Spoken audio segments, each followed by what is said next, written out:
You are listening to the Life Coach School podcast with Brooke Castillo, episode number 56. Welcome to the Life Coach School podcast, where it's all about real clients, real problems, and real coaching. And now, your host, Master Coach Instructor, Brooke Castillo. Hey everyone, I'm so excited to be here at the microphone. It's kind of been a long journey here to this microphone today. And here's why. I have decided, and I decided this about a month ago, that I needed a private space to record my podcast. I know that some of you have been listening this whole time, and often you will hear a puppy in the background or a child in the background, or maybe even the UPS guy coming to the door. And I am usually having to weave in my podcasting time in between the puppies having a nap and the kids getting home from school and my husband making breakfast. And so I decided I want to get an office, which is a big step. If any of you guys are life coaches, you know one of the luxuries we have is working from home. But I've felt more and more that I want to get an office that I can do my calls in without having to run and hide in the closet when the kids get home or when the doorbell rings or when the gardeners come. And it's so exciting. So I found a place that has a beautiful view. I will take a picture and put it in my Friday Coach Like coming soon, so you guys can all see my new office. We just got it set up, just got it going. I have like 3 picture frames with no pictures in there yet. I have a bunch of like flower vases with no, with this still have the tags on, but I needed to get this recorded. I just got an email from Pavel, who does all of my editing, and he said, yo, where's the podcast? And I'm usually way ahead of time. And so I went, oh my gosh, I thought I had another week. So I am going to take care of this one right now. And here's the thing, as I told you guys, since we've completed the first year, is that I added 2 more episodes per month. So I'm adding 1 episode, which will be a Q&A from you guys. And then I'm adding another episode, which will always be a phone interview that I do with a coach, one of my coaches, and their philosophy and how they've taken what they've learned at the Life Coach School kind of to their own level, and hopefully offer you something fantastic in the meantime. So this one, episode 56, is the Q&A, and I have so many questions built up that I'm not going to be able to answer them all. One of the things that I want to encourage you all to do is to ask questions in the comments on the blog over there at the Life Coach School. And I will for sure read all of those questions there, and I will answer them here. So I know that many of you have questions that other people will benefit from hearing the answer to. And so that's what I'm going to do with these once a month Q&A sessions. And eventually I might get very fancy and have you guys record them so we can hear your voices. But as of today, I don't have that set up. So maybe you could tell me about what you guys think about that in the future. If you think we should do the recording, you could tell me in the comments maybe. So let's get to it. Let's get to some Q&A. I pulled some emails that I got from you all. And actually in the future, I just prefer if you guys put everything in the comments on the blog at thelifecoachschool.com based on whatever episode you're listening to. It's just thelifecoachschool.com/whatever episode. So this episode would be /56. If you have a question, just put it there. And then I can go through and use all of those questions for the Q&A. That makes it so much easier for me than having to sift through emails. And a lot of you guys are emailing me directly. So in the future, I'd really prefer if you could just put it in a comment. That would be great. And then I'm also going to answer some questions that I got from a webinar that I recently did. We just did a webinar on the 10 best tools of life coaching, and people just went nuts with questions. I didn't have enough time to answer them at the end. So I'm going to answer some of those questions here today. I'm going to try and keep this relatively short. I like to keep them all under 30 minutes. So I'm going to do my best. I'd like to keep these Q&As to 20 minutes. So let's see how we do. All right. So the first one I'm going to do is a question, and it's a long question, but I'm going to read the whole thing and then I'm going to answer it. Okay. Hi, Brooke. I'm stuck between a rock and a hard place. I'm completing season 1 of my podcast show in a few weeks. I decided to take some time off because I want to decide whether I want to continue producing the show. I like it. I get thousands of downloads every month, and I get feedback from my listeners. However, I started it with the intention of monetizing it soon. It's been almost 9 months, and after many communications with potential sponsors, I've yet to get someone on board as a sponsor, thus not monetizing. I didn't put 100% of my effort into finding a sponsor, but I've contacted over 30 brands or more. Nonetheless, it'll have me feeling like my brand isn't able to be profitable and like I should quit doing it because it's taken time away from my family. Right now, she's considering it just a hobby because she's not making any money. Ever since I became a mother again last summer, I have felt very fulfilled by my role as a stay-at-home mother and wife. My husband and I have very successful real estate business. However, I stopped working with him when I was 4 months pregnant. While at home, I started the podcast because I've always worked and been very successful at every job I've had. I've always gotten promoted and earned more money. Like you, I feel successful in everything I do. I wanted something fun to do while at home, as well as to try and grow it into a business. I think I've been defining my success with the podcast based on earning money. I haven't earned money with it, so I've deemed it unsuccessful. I've left all of my jobs when they got hard, required a lot more work, or after I felt uninspired by them. My excuse for leaving to another job was I have to find my true purpose or career. Then I'll be really fulfilled and won't leave another job. But I always feel uninspired or bored and leave my jobs. I even feel this way in real estate, but I loved working with my husband. Now I'm at an important crossroads. Do I continue with the podcast? Do I go back into real estate with my husband? Do I stay at home with my daughters? I worry that if I stay at home with the girls longer, I will feel bored and will want to work or do the podcast. I don't understand why I always do this. It's really hard, or I get really bored. It's really disconcerting for me as an entrepreneur. Being indecisive and always jumping around because the work gets hard or I get bored can affect my family. My husband feels offended and judged because I haven't gone back to work with him. He told me last night that he thinks that I think his career is dumb, but that couldn't be further from the truth. He's uber successful and provides a good living for our family from his career. He truly loves what he does. He's great at it, and I'm so happy for him. I did the model on my thoughts, and one thought that came up was my work isn't going to make a difference anyway. Also, I'm not making money from the podcast anyway, so I might as well quit it. It's as if I don't feel validated or appreciated, then I quit.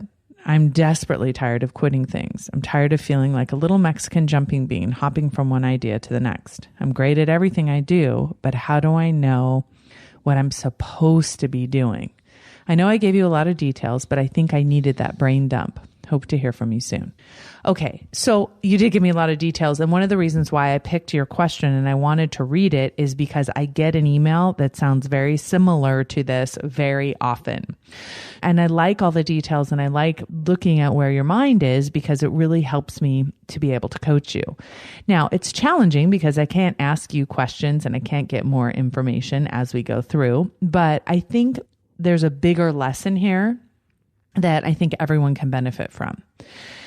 When we are taking action in our life, when we are deciding what we want to do with our life, we often feel like we will wait and see how we feel when we do it, and then we'll decide if we want to keep doing it. We will wait and see what our experience is of it, and then we will decide.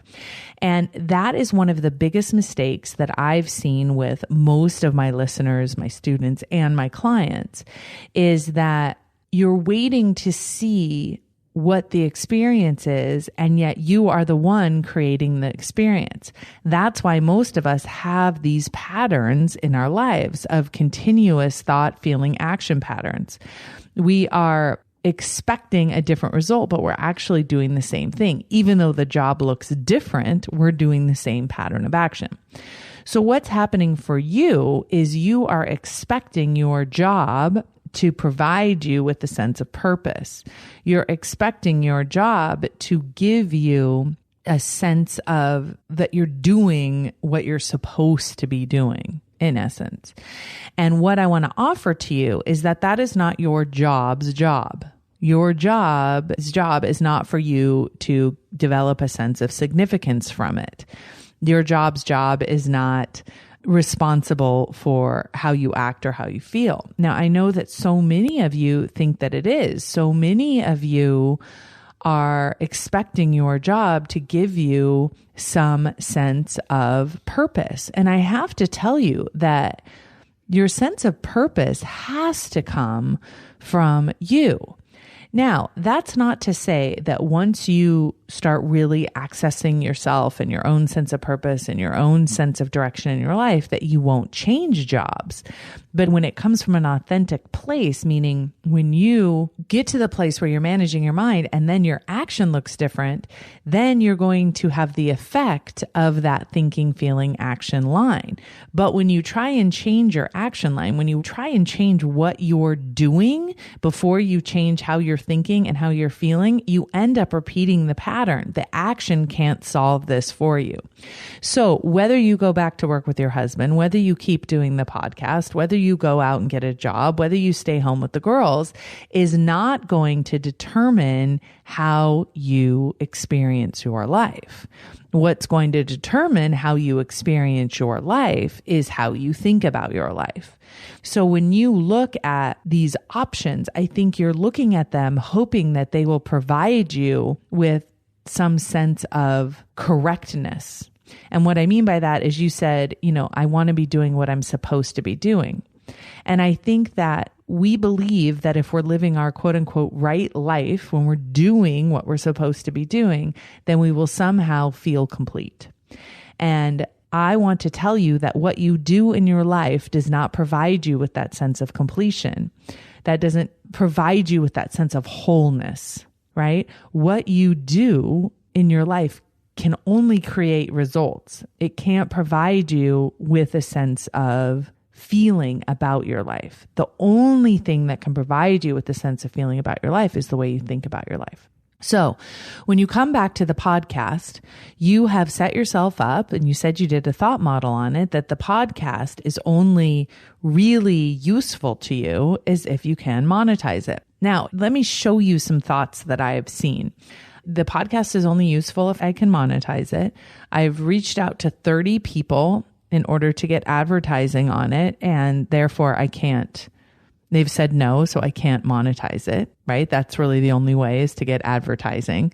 And so therefore, maybe I shouldn't do it. And what I'm suggesting is that you back up and stop taking action to give you results that will then allow you to change how you're thinking. And what I mean by that is, if someone had said to you, yes, I will monetize your podcast, I will be willing to pay you this amount of money per episode for you to do it, at that point you would have said, wow, my podcast matters. It's important. Someone's willing to pay me for it because I have thousands of downloads. And what I want you to see is then if they decided to cancel it or they decided not to pay for it, then you would change how you feel. And what that means is you're giving credit to your thinking to an external source. So my podcast has value is a thought you allow yourself to think if they pay you for it.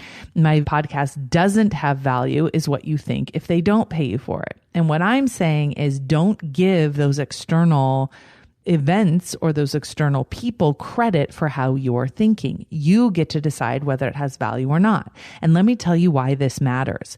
If you decide ahead of time, before you go out to sell yourself, that your podcast has value to you and the people that are listening to it, first of all, you're going to have a much better chance of getting someone to advertise on it.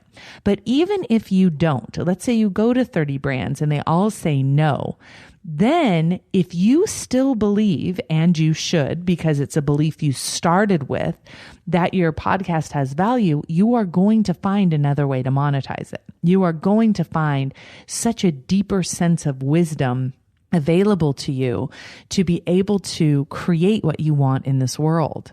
But when you rely on other people to validate you, to put value on something for you, then you're at their mercy. And that's always going to have you stumbling. Okay. And that's one of the issues that I see. The other issue that I see is you're very upset about this fact that you keep quitting, and the way that you're describing it to me as if it's something you're doing without having control over it. Now, one of the reasons why I think you keep quitting is I think going back to this idea that your job is supposed to provide you with something, right? I think you have a sense of entitlement as if your job should provide you with happiness, a sense of purpose, a sense of completion. And of course, you're going to quit when your job doesn't provide that for you, because your job can never provide that for you. right? Now, how your husband feels about you not being a realtor with him is truly how your husband feels. And I don't think you should ever take responsibility for how someone feels. But you have to ask yourself, what is the reason why you're not going back to work with your husband? What are your thoughts about it? And is it because you don't think that that job is going to provide you with something that that job can't provide you with? Okay? That is really important. I'm always saying this, your sense of purpose has to come from who you are, not what you do. You start with the sense of purpose and you bring that purpose to every job that you do, to everything that you approach. You don't wait and see if you're going to like something. You decide that you're going to like something. And then you approach it with that energy because you have complete control. Don't rely on the circumstances to determine your feelings. You get to decide what to do with those feelings. Okay, so where do you go from here? What do you do with all this information that I've just given you? Well, here's what I would suggest. First of all, you have to decide, what is it, this emotion that you're seeking, this sense of purpose, this sense of I'm doing what I'm supposed to do. What do you want to feel? What does that thought, I am doing exactly what I'm meant to do, and it is valued? What feeling does that give you? And that we need to generate now, internally, before we make any decision externally. What's going to happen is when you make that effort to create that sense of internal emotion, is anything blocking it will come up for you. All of your doubts and fears and worries and frustrations will all come up. And those we need to have a really clean look at, and we need to really understand and work on those thoughts that are blocking you from accessing your true wisdom and from taking the action you genuinely want to take. And once we clean up those thoughts, then you will be able to access much deeper sense of purposefulness and completion in your life. And from there, you will know, you won't even have to make a decision. You will know exactly what you want to do because you won't be relying on your job or the sponsors or your husband or anybody else to provide you with a sense of happiness and purpose. You will only rely on yourself. And when you are feeling that sense of purpose, from that place of abundance, you will know exactly what you want to do with your time and with your energy and where you want to make your most contribution. So I hope that helps. If it doesn't, make sure you go to the lifecoachschool.com/56 and we can continue this conversation. I know that people will be very interested on your thoughts and where you're coming from. And I would like to know from you what you need to believe and think about yourself in order to feel as if you are doing exactly what you're supposed to be doing. And stop looking outside yourself for those emotions and those confirmations and that approval and that value. You have to get that from within. Okay, next question. Hi, Brooke. I really love your Friday Coach Like and the distinction you make about letting the tools do the work. It's not about us, but about our clients. That is so freeing. Now, if you guys don't take Friday Coach Like, what I basically said in that Friday Coach Like is that a lot of coaches come to me and say they don't know if they're ready to be a coach. They aren't sure that they're going to be able to do what it requires to help their clients because they don't feel like they have it all together yet. And one of the things that I told them is to rely on the tools of life coaching and not necessarily on themselves. The tools work. And if you can hold the space for your client, you can absolutely give them perspective and help them. So what she says is there's a lot of talk between coaches about how unethical it is for coaches to proclaim to their clients in their marketing about how they can help them with X, but they themselves haven't achieved it. What are your thoughts on this? For example, I can help you make money in your business, but they haven't actually done this. Is this different from what you're saying? Well, here's the thing. I don't think that it is unethical to tell someone you can help them. Ever. I think if you're willing to help someone and you have tools that will be able to help them and you're a life coach, I don't think there's anything unethical about that or not. I think if you can't help them, if you think you can't help them and you know you can't help them and you sell that you can, that's unethical. So I just want to make sure we're really clear. There are a lot of coaches out there who haven't achieved the level of success that they are claiming that they can help other people achieve. And so that's something to really think about. Do you have achieved that same level of success in order to help someone else achieve it? And I would say no. I would say if you look at thousands of coaches in the world that have helped players in sports get to a level much further than they've ever been able to achieve, I think that's a testament to that being possible. I don't think I have to have made $20 million to help someone clear the way for them to make $20 million. I don't think that I have to have had a son who's homosexual to be able to help someone else that has a son who's homosexual. I don't think I have to have been molested as a child in order to help someone else who's been molested. So I don't think I have to have accomplished or experienced the same things that someone else is needing help with. I absolutely do not think it's true. But here's what I do think it's true. I think it's very important for people to be working on themselves in order to help other people work on themselves. I think the best way for us to understand what our clients are going through and to understand the tools and to process and be able to hold space, I think comes from working on ourselves. I don't think that I have to have lost all my weight in order to help someone lose all their weight. I don't think that I have to be completely out of debt to help someone get out of debt. I really genuinely don't. But if I lie about that, that's unethical. If I lie and say that I have done that, then yes, that's unethical. But here's the thing. This is the thing that I think is so interesting. Is you say there's a lot of talk between coaches about how unethical it is.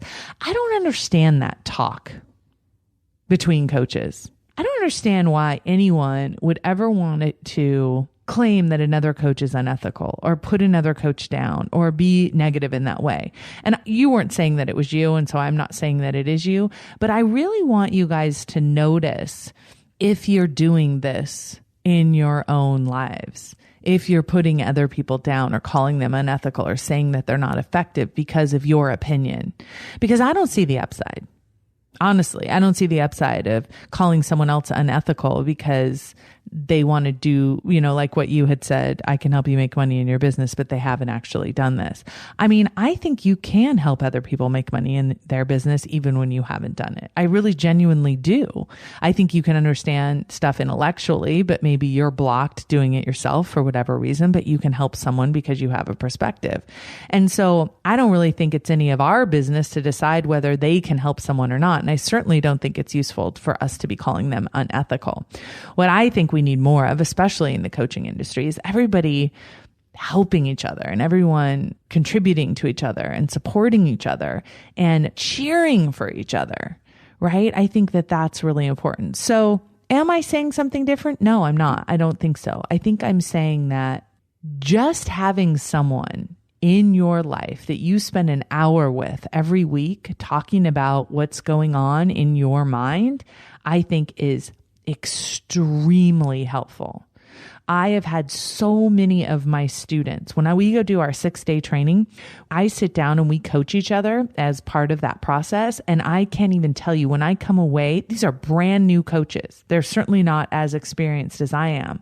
And they don't have as much financial success maybe as I do in coaching. And they don't have as much experience, but it doesn't matter because they are able to help me so much by just being there and allowing me to spill my mind to them, allowing a space for me to hear myself think out loud, and for pointing out stuff that I can't see from my own perspective. So I would absolutely say that I could probably hire any of them and meet with them once a week and my life be changed for the better for it. So that's my opinion on that. I got on a soapbox a little bit, but I think it's really important for us to kind of step back and look at our own minds and see that certain things that our minds do really help us and are useful, and certain things that we do with our minds is not useful. Okay, this question is, again, a response to my Friday Coach Like. And she says, does this apply to weight loss coaching? If you haven't lost weight using the system, are you credible?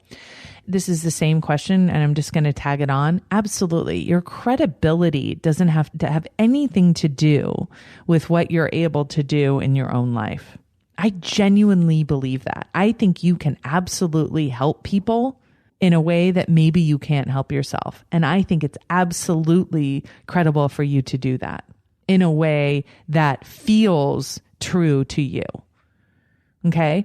I don't think you have to have lost all your weight using the same system as somebody else to be able to help them. I absolutely don't. There are reasons why. Now, if you don't believe that that system works and you don't think you would be able to use that system and lose weight, I absolutely don't think that that's useful, right? Using something that you believe doesn't work, I think is incongruous with yourself, and you're going to have a problem, right? Trying to coach from that space. But do I think you have to have arrived? Absolutely not. Okay, here's a question about boundaries. And she says, can you describe how you would set a consequence to make sure it's not a threat? Okay, so hopefully you guys have all listened to the Boundaries podcast. And the Boundaries podcast is episode number 12. So if you go to lifecoachschool.com/12, you'll be able to see the Boundaries podcast and you can learn more about boundaries there. But just in summary, a boundary is something that you do for yourself out of love for yourself and the other person involved. So basically what you will say to someone is, if you do something, that's your statement, I will, and that's your consequence. So one of the things that I teach is that threatening people to do something is not useful. So a threat is something that you say that you're going to do and then you don't necessarily follow through on it, or it's something that is with the intention of hurting the other person. So for example, one of the examples that I use a lot is if I was driving in a car with someone and they started smoking in the car, a proper boundary would be, if you continue to smoke, I am going to ask you to pull over and let me out of the car. So the request is, if you continue to smoke, right? The request is really stop smoking. But the answer is, if you want to keep smoking, you can. And that's the most important thing with all boundaries, is you can continue to do whatever it is you want to do, right? That's the truth. All people can. But if you continue to smoke, I'm going to ask to get out of the car. That's not a threat. I'm not threatening you. I'm not trying to hurt you. I'm trying to protect myself. That's very different. A threat is something like, if you don't give me money, I am going to take the kids and leave, right? That's a threat. That's not a way of protecting yourself. That's a way of threatening another person and manipulating them. So that's a really good question. The next question, does it ever happen that you use the model and are questioning or dissolving a painful thought and then realize that it's not the thought that needs to be dissolved? So I think it's interesting, this word about dissolving a thought. Someone earlier had asked me about stopping a thought. And here's the thing. I don't try and teach people to get rid of thoughts or dissolve thoughts or stop them. What has to be the first step is just to understand the effect of our thinking. So if we're thinking something and that's causing us to feel something, if we're thinking something and it's causing us to feel and then do something, understanding that connection is often enough. Just understanding the connection between the two. All right. And so you don't even need to dissolve it. You don't even have to take any active force to do it. It's just a knowing that changes everything. It's an insight that changes everything. So when you ask, is it not a thought that actually needs to be dissolved? Maybe the thought doesn't need to change at all. Maybe just understanding that that's the reason why you're doing something. That's the reason why you're feeling something may change everything. Maybe you don't even need to not think the thought. Right? Maybe it's just understanding the power of it. So yeah, I mean, I would say that oftentimes I do find thoughts in my brain when I'm looking in there, and I understand them in a whole new way. And so I don't need to actually do anything with the thought. All right. I am going to do one more question. Let me see where we're at, because we're already over 30 minutes. I'm going to do one more question, and then the rest of these questions, I'm going to take over to the next Q&A for next month. Hi, Brooke. If a story that doesn't serve us, example, I'll always be fat, is embedded super deep, how do we bridge the gap between dropping that story and forming a new thought?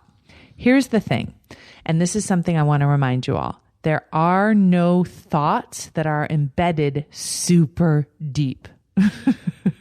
There's nothing that's like hard to get at. What a thought is, that's a belief system, is just a thought that your brain is very good at thinking. It's not that it's any deeper. It's just that your brain is very efficient at thinking it. So I want to make sure that you understand that's a distinction. So you may not even be aware of it because your brain is so good at thinking it. It's kind of like you're not really aware of putting your foot on the brake pedal when you're driving. You don't have to think, okay, Brooke, time to put your foot on the brake pedal. That's a thought that happens in my head, but I'm just not aware of it because it happens so quickly because my brain is so efficient at thinking it. That can be the same thing for a thought that you're having as I'll always be fat. It's not that it's super deep. It's just one that you've thought so many times, your brain is good at it. So bridging the gap between dropping that story and forming a new thought is as simple, and truly is as simple as understanding that that is a thought you're thinking often. And the more awareness you light on it, the more aware you become of thinking it, and the more you connect to the effect of how you feel when you think that thought, the easier it will be to continue to decide to keep thinking that thought or to think something different. So the difference for me and with all of my weight loss clients is when they notice that they're constantly overeating, they want to change that behavior. But I ask them to back it up and find the thought that's driving that behavior, right? Find the thought that you're very efficient at thinking. And when they start noticing, oh my gosh, I'm always thinking I'll always be fat, I'll always be fat, I'll always be fat. And that's what leads me to overeat. Right? Which is so ironic, right? Because that thought wants to be proven true. And the more aware I am of how often I think it, the more it makes sense of why I'm always overeating. And that insight in and of itself begins to dismantle the pattern. Because once something that's unconscious becomes conscious, and once we make a decision to do something different, it may feel awkward and unfamiliar, but because we are now conscious of what we're creating, we can change that pattern, and we can change it quickly. I've had clients, as soon as they're aware of something, they change it immediately and they never look back. Right? Once they really get that they're the cause of something, that change can be instantaneous.